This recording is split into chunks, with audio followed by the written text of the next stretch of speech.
Welcome back, guys and gals. It's been a minute, but we're back. Today we are doing a rack of short plate ribs, also known as DINO ribs. There's going to be a lot of information on this one, so feel free and rewind in case you missed something. These are choice Angus short ribs. Taking a look at the sides, we made sure we picked one with some good intramuscular fat. Short ribs come from two locations, the rib primal, and the ones we are getting are from the short plate primal. Other cuts from the short plate primal are hanger steak, hanging tender, your inside and outside skirt, which are commonly used for fajitas, and your flank and ribs, which really are short ribs cut sideways. And so we got our pack of short ribs home. Let's make a quick rub for them. A quick shout out to Home Hero for sending a care package to us that included these measuring spoons and cups. Check out their website for some high quality pans, knives, and utensils.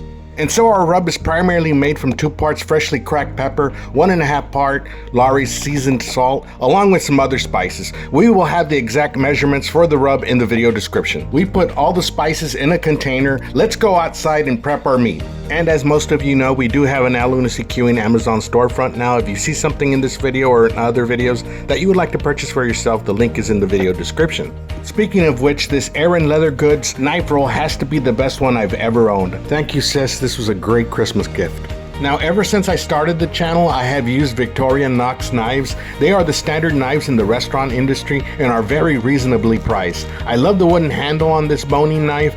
I also love the curved blade on this thing. It's a great knife to trim meat with, as you can see how well it performs here. And so we score the membrane on back of the beef ribs. This is to minimize the ribs from curving lopsided during the cook. And we pat our ribs dry before we start the trim.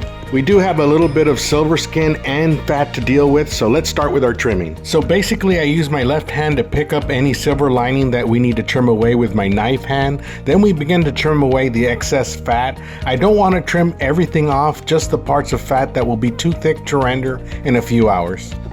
Looking at the smaller bone side of the ribs tells you that that's the lower side of the short plate, as you can see here.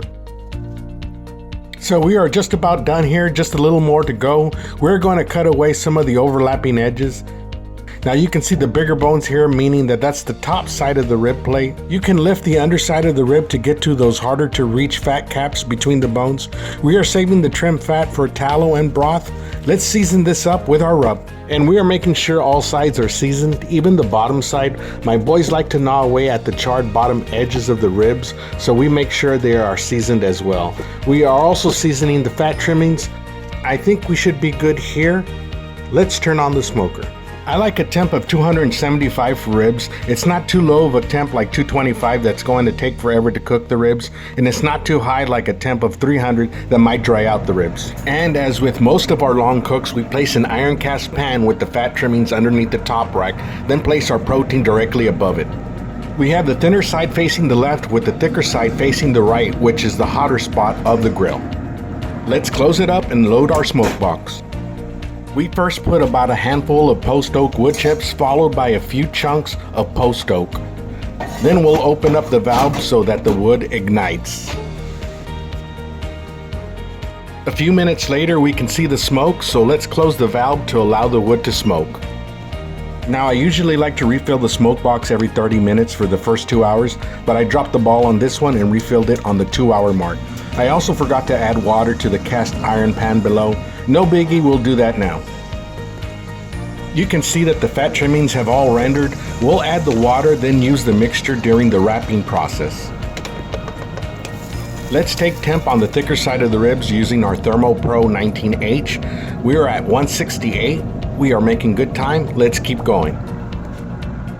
At 3 hours in, the bark is looking pretty decent. I feel I would have had a better bark if I wouldn't have forgotten to refill the smoke box, but I'm okay with it. We are at 176. Let's wrap. I think we're gonna go ahead and wrap it. Now take a look at these rubber coated gloves. Excellent for handling meat during cooks. A pair will only run you $1.30 each on our Amazon storefront.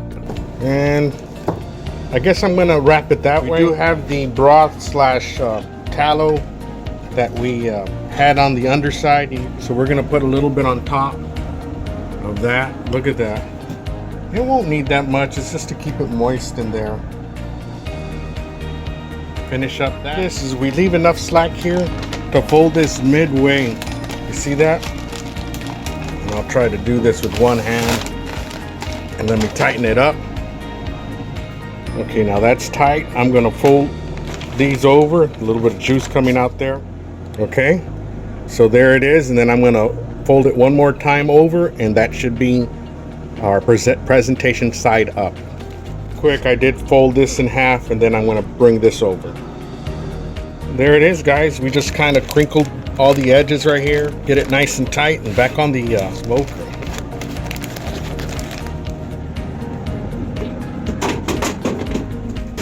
Just about 4 hours in, guys. You see some sweat on the butcher paper right here.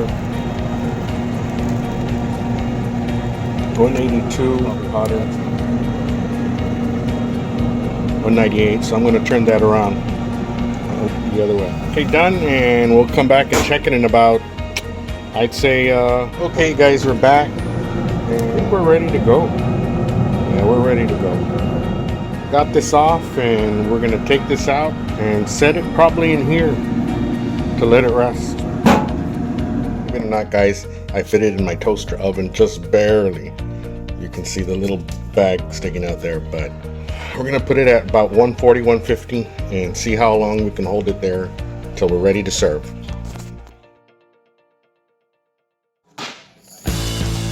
Let's start the party and unwrap this.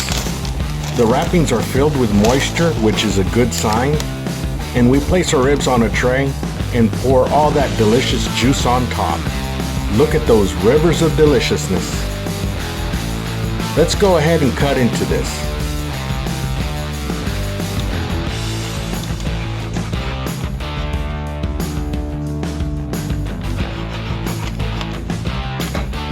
Picking it up, we can see a terrific smoke ring. All looks good, meat looks juicy. Let's take a bite.